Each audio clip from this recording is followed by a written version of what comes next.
বুড়ি মা কোথায় চলো,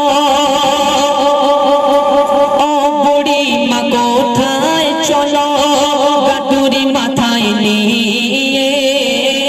ও বুড়ি মা কোথায় চলো, গাটুরি মাথায় নিয়ে। দাও তোমার গাটুরিটাকে আমার মাথায় তোলে।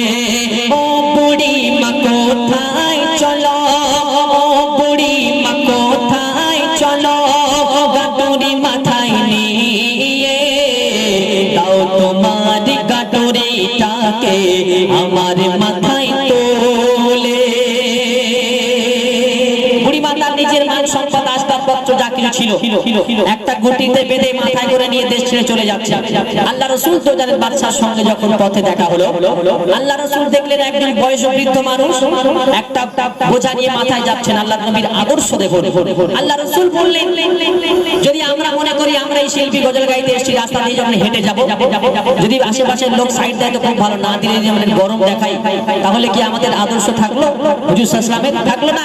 আল্লাহ রাসূল তো জানেন বাদশা এই দুনিয়ার সর্বশ্রেষ্ঠ মানব, তিনি যদি তাই মনে করতেন তাহলে কিন্তু এই বুড়ি মার গন্ডিটাকে নিজের মাথায় তুলে নিত না। আজ যদি সেদিন না নিত, আজকে ইসলাম কায়েম হতো না। আল্লাহ রাসূলের আদর্শ সম্পর্কে কবি লিখছেন, শুনুন। কোথায় তুমি থাকো বলো, কোথায় তোমার বাড়ি, কোথায় তুমি যাবে বলো, কোথায় তুমি থাকো, কি কারণে ও বুড়ি মা যাবে চলে বলো না। কিসের তরে দেশ ছেড়ে আজ যাও বিদেশে চলিয়া, কিসের তরে দেশ ছেড়ে আজ যাও বিদেশে চলিয়া। দাও তোমার ওই গাটুরিটাকে আমার মাথায় তোলিয়া। ও বুড়ি মা কোথায় চলো, গাটুরি মাথায় নিয়ে। দাও তোমারই গাটুরিটাকে আমার মাথায় তোলে। তারপর বুড়িমা আল্লাহ রাসূলের প্রশ্নের জবাব দিচ্ছে, কি বলে? মূল্যবান কথা শুনুন। গাটুরি মাথায় নবীজি চলে, পিছনে গাটে বুড়িমা। বুড়িমা বলে, ও গো ছেলে, কি নাম তোমার বলো না।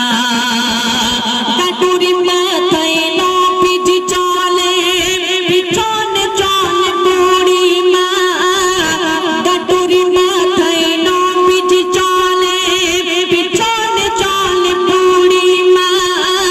বুড়িমা বলে, ও গো ছেলে, কি নাম তোমার বলো না। কোথায় থাকো, কোথায় যাবে, আমায় তুমি বলো না। কোথায় থাকো, কোথায় যাবে, আমায় তুমি বলো না। এমন ছেলে এ দুনিয়ায় কভু তো আর মেলে না।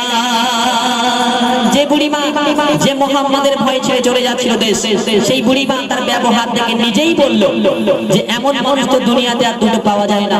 কবি ছন্দের মাধ্যমে লিখছেন, শেষ কথায় আল্লাহ রাসূল তো জানেন বাদশা যখন বুড়িমাকে তার পরিচয় দিল, কি ঘটনা ঘটলো কবি লিখছেন, শোনো।